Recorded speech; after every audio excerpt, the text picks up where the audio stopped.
Breaking news. Speaker నోటీసులపై MLA Danam Nagender స్పందించారు. నోటీసులకు వివరణ ఇచ్చేందుకు మరికొంత సమయం కావాలని కోరారు ఆయన. పార్టీ ఫిరాయింపు ఆరోపణలకు సంబంధించి స్పీకర్ ఇచ్చిన నోటీసు గడువు నేటితో ముగిసింది. దాంతో లేఖ ద్వారా మరికొంత సమయం కావాలని దానం నాగేందర్ రిక్వెస్ట్ చేశారు. దీనిపై మరిన్ని డీటెయిల్స్ ని మా ప్రతినిధి విజయ్ అందిస్తారు. విజయ్, మనం చూస్తున్నాం ఇటు స్పీకర్ ఏదైతే నోటీసులు ఇచ్చారో దానిపై అయితే ఇటు దానం ఎటికెలకు స్పందించారు. మరి ఇప్పుడు దానం అడిగిన రిక్వెస్ట్ కి సంబంధించి స్పీకర్ ఎటువంటి నిర్ణయం తీసుకుంటారనుకోవచ్చు, డీటెయిల్స్ ఏంటి? అయితే స్పీకర్ ఇచ్చినటువంటి నోటీసులకు ఖైరతాబాద్ ఎమ్మెల్యే దానం నాగేందర్ అయితే స్పందించారని చెప్పాలి.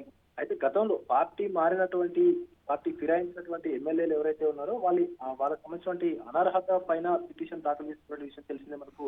బీఆర్ఎస్ దీనిపైన విచారణ జరిపించాలంటూ కూడా అటు హైకోర్టు అలాగే సుప్రీంకోర్టు నుంచి కూడా ఇటు ఆదేశాలు అయితే స్పీకర్ కి అందాయి. స్పీకరే తుది నిర్ణయం తీసుకోవాలి అంటూ కూడా అల్టిమేట్ గా స్పీకర్ చేతిలోనే ఉంది అంతా, అసెంబ్లీ స్పీకరే అంతా చూసుకుంటారంటూ కూడా కోర్టు కూడా చెప్పినటువంటి సిచ్యువేషన్ అయితే ఉంది. సో దీనికి సంబంధించి నోటీసులు అయితే ఎవరైతే పార్టీ ఫిరాయించినటువంటి 10 మంది ఎమ్మెల్యేలు ఉన్నారో వాళ్ళందరికీ కూడా స్పీకర్ నోటీసులు జారీ చేశారు.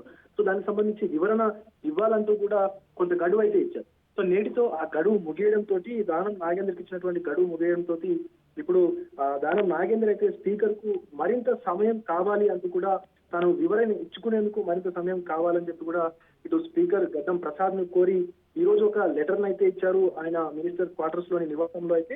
సో ఇటు మినిస్టర్ క్వార్టర్స్ లో స్పీకర్ ఆ లెటర్ అందుకున్న తర్వాత కొంత గడువు ఇచ్చేందుకు సుముఖంగా ఉన్నట్టుగా అయితే తెలుస్తోంది. దీనిపైన ఎలాంటి ఇంకా క్లారిటీ ఇవ్వలేదు, ఎలాంటి నోటీసులు కూడా ఇవ్వలేదు. సో ఇటు మరి ఆ స్పీకర్ గడువు ఇస్తారా లేకపోతే ఇప్పటికే ఇంటిపోయింది కాబట్టి దానం నాగేంద్రకు సంబంధించినటువంటి ఇచ్చిన గడువు ఇచ్చిపోయింది కాబట్టి దానిపైన వివరణ ఇస్తారా లేదా అనేది సో మరికొద్ది రోజుల్లో తెలిసేటువంటి అవకాశం అయితే కనిపిస్తోంది. Okay, thank you Vijay.